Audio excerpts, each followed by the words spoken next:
सुगस JP power ventures limited आज 7% की गिरावट है। कल के सेशन में 22.20 के रेस्ट्रिक्शन पर 1 आवर टाइम फ्रेम कंसोलिडेट करता देखने को मिला। ऑल द 22.20 के बाद का नेक्स्ट रेस्ट्रिक्शन 23.50 का था, लेकिन 22.20 के ही रेस्ट्रिक्शन से गिरावट आई है। कल के सेशन में 1 आवर टाइम फ्रेम 22.20 ही रेस्ट्रिक्ट हुआ था।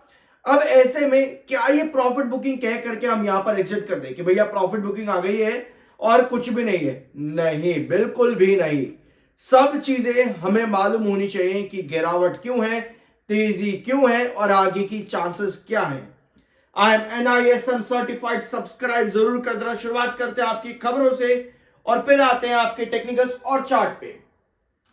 पिछले दो सेशन में लगभग 24% की रैली देने के बाद में आज 7% की गिरावट है जेपी पावर वेंचर्स के अंदर। ठीक है, मार्केट एक्सपर्ट्स का यहां पर क्या कहना है? 89% वोटिंग जो आपके जेपी एसोसिएट्स है उसके क्रेडिटर्स की 89% वोटिंग गई थी आपके अडानी ग्रुप की तरफ, अडानी एंटरप्राइजेस की तरफ गई थी। ठीक है, और रेजोल्यूशन प्रोफेशनल जो है 19 नवंबर को निकल करके आया था और इसके बाद में आपके लगभग 24% की तेजी बनी जेपी पावर वेंचर्स के अंदर।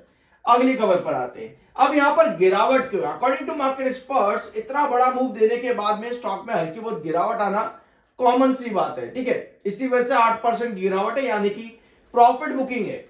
अकॉर्डिंग टू हर्षल दसानी जो कि बिजनेस हेड है एट इन्वासेट PMS पे। ठीक है, तो इनका यही कहना है कि इतना बड़े तेजी आने के बाद में छोटी सी प्रॉफिट बुकिंग आना एक कॉमन सी चीज है।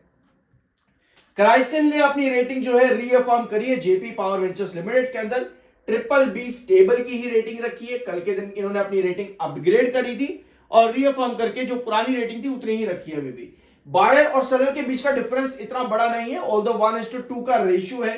1,47,00,000 बायर पर 3,25,00,000 इस समय सेलर है, तो बड़ा डिफरेंस नहीं है डिस्पाइट इसके कि गिरावट बढ़ी है। और यह गिरावट किसी प्रॉफिट बुकिंग के अलावा अगर हम अच्छी तरीके से समझे तो यह गिरावट टेक्निकल पॉइंट ऑफ व्यू पे 90.9 का आपका MFI और 81 का आपका RSI। जब भी आपके टेक्निकल्स 90s और 80s पर हो, हमेशा अलर्ट रहने की जरूरत होती है। ठीक है, अलर्ट रहने का मतलब यह नहीं होता कि हम पूरा एग्जिट ही कर दें। कंपनी के फाइनेंशियल फंडामेंटल अच्छे हैं तो 90s और 80s के टेक्निकल पर स्टॉक रिस्ट्रिक्ट जरूर करेगा, गिरावट जरूर देगा, लेकिन एट द एंड वो करेक्शन आने के बाद में, कंसोलिडेशन बनने के बाद वापस तेजी भी देगा। फॉर एग्जांपल रिसेंटली अगर आप मेरे चैनल पर आए हो तो आपको BSE लिमिटेड का एग्जांपल मालूम होना चाहिए। इसके लिए 2620 पर गया, रिस्ट्रिक्शन था, वहां पर आपके MFI 89 पर था, तो 2470 पर वापस आ गया। टेक्निकल्स करेक्ट हुए तो रैली फिर से दी, क्योंकि वहां पर फाइनेंशियल फंडामेंटल कंपनी के अच्छे हैं। जेपी पावर के केस के अंदर यहां पर रैली या गिरावट आपको सिर्फ न्यूज के बेस पर मिलेगी कि न्यूज क्या आ रही है। अगर अडानी को स्टेक मिल जाता है, यानी कि अडानी जेपी एसोसिएट को एक्वायर कर लेता है, बात जेपी एसोसिएट की है, ठीक है, तो जेपी पावर भी वहां पर बुलिश हो रहा हम देख रहे हैं। ठीक है, तो आपके पास खबर है, आपके पास तेजी बनी। लेकिन जब टेक्निकल्स आपके बढ़ेंगे तो ऐसे स्टॉक्स में जहां पर फाइनेंशियल फंडामेंटल इतने अच्छे नहीं दिखते हैं, प्रमोटर का प्लेज रिसेंटली थोड़ा सा कम हुआ है बट स्टिल वो अभी भी हाई है, सब चीजें हमको देखनी होती है, तो यहां आपके चार्ट्स पर इफेक्ट ज्यादा पड़ता है। समझ रहे इस चीज को? तो टेक्निकल्स अभी आपके बहुत आए हैं, थोड़ा सा इन चीजों को देखा करो। अपार्ट फ्रॉम दिस आते हैं आपके अगले पॉइंट पे, चार्ट पे आते हैं। ठीक है, तो चार्ट पे कल के सेशन के अंदर 22.20 ये आपका रिस्ट्रिक्शन था। 1 आवर टाइम फ्रेम पर पूरा कंसोलिडेट करता रहा इसी जोन के अंदर। कल डिस्कस किया भी था हम लोगों ने कि 22.20 आपका पहला रिस्ट्रिक्शन है, इसके बाद में 23.50 का रिस्ट्रिक्शन है। इसी रिस्ट्रिक्शन पर करा करके सेल ऑफ आपका आया है और आज ये गैप आज के दिन का है 7% का, ये गैप आज के दिन। ऑल्दो बायर यहां पर दिख रहे हैं, थोड़े बहुत बायर यहां पर हैं, लेकिन अब हमारे पास कंडीशन क्या बन रही है? अभी भी हमारा टेक्निकल्स बहुत आए, सो ऐसे में अगर गिरावट आपकी कंटिन्यू होती है तो हमें बेसिस पता होना चाहिए। आपका पुराना रिस्ट्रिक्शन था 20.20 का, ये आपका पुराना रिस्ट्रिक्शन था। पहले यहीं पर ही आकर के पहला ब्रेकआउट यहीं मिला था 20.20 पे, परसों के दिन की बात है, वीडियो भी अपलोड किया था आप लोगों के साथ में। तो पुराने रिस्ट्रिक्शन आपके क्या होते हैं? बेसिस होते हैं।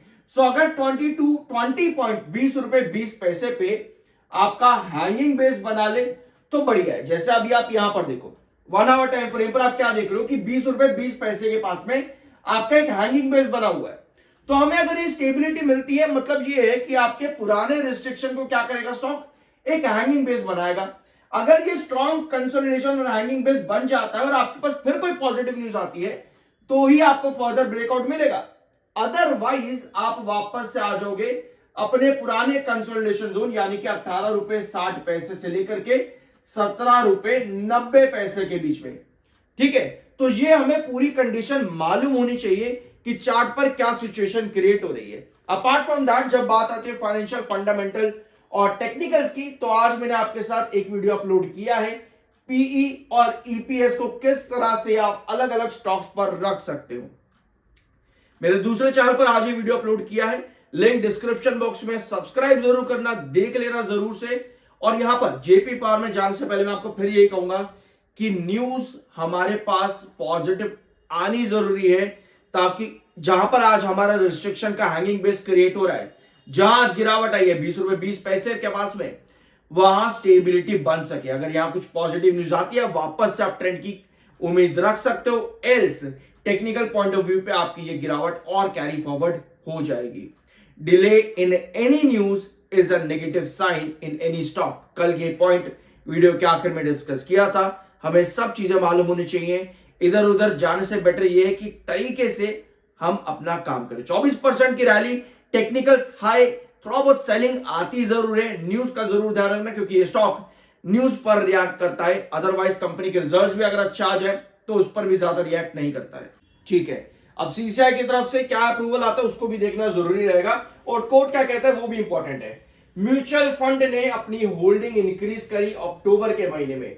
19 म्यूचुअल फंड बॉट करते देखने को मिले और 10 म्यूचुअल फंड ने सोल्ड किया है जयप्रकाश पावर वेंचर्स लिमिटेड को। मेजॉरिटी में यानी कि 1:2 का रेशियो, लगभग एक सेलर पर 2 बायर आए हैं ऑलमोस्ट म्यूचुअल फंड्स के अक्टूबर 2025 में।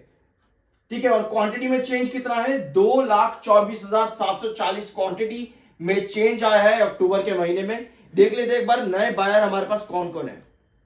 पहले तो यस, ये रहे हमारे पास बायर, Nippon India, Jio BlackRock भी हमारे पास में। Jio BlackRock Nifty small cap, इन्होंने 25.97% अपनी होल्डिंग इंक्रीज करी है। क्वांटिटी है 82,659 अक्टूबर के महीने के अंदर, और अभी चल रहा है नवंबर। तो क्या हम ये समझ सकते हैं पूरा अक्टूबर का महीना ना स्टॉक एक रेंज के बीच में कंसोलिडेट करता रहा, 17 रुपए 90 60 पैसे के आसपास कंसोलिडेट करता रहा। तो हम क्या ये समझ सकते हैं कि जो ये रिकवरी है, जो तेजी है, ये इन म्यूचुअल फंड्स की वजह से यहां पर देखने को मिल रही है जेपी पावर वेंचर्स लिमिटेड में। यहां पर अडानी ग्रुप की में जो खबर यहां पर आई है अडानी ग्रुप की तरफ से, देखो दोनों ही चीजें कहीं ना कहीं पॉजिटिव दिख रही है। आपके पास लार्ज एंटिटीज की जरूरत होती है, जो कि अक्टूबर के महीने में ये क्वांटिटीज आपको यहां पर नजर आ रही है। 89,000 क्वांटिटी खरीदी किसने, निप्पॉन इंडिया ने। 82,000 जियो ब्लैक रॉक ने। 28,000 खरीदी आपकी मोतीलाल ओसवाल ने। ठीक है, तो ओवरऑल म्यूचुअल फंड बायर देखने को मिले हैं अक्टूबर के महीने में। बाय सेल की कोई रिकमेंडेशन नहीं है, वो आपका अपना ओपिनियन और मर्जी होनी चाहिए। मिलता अगले वीडियो में।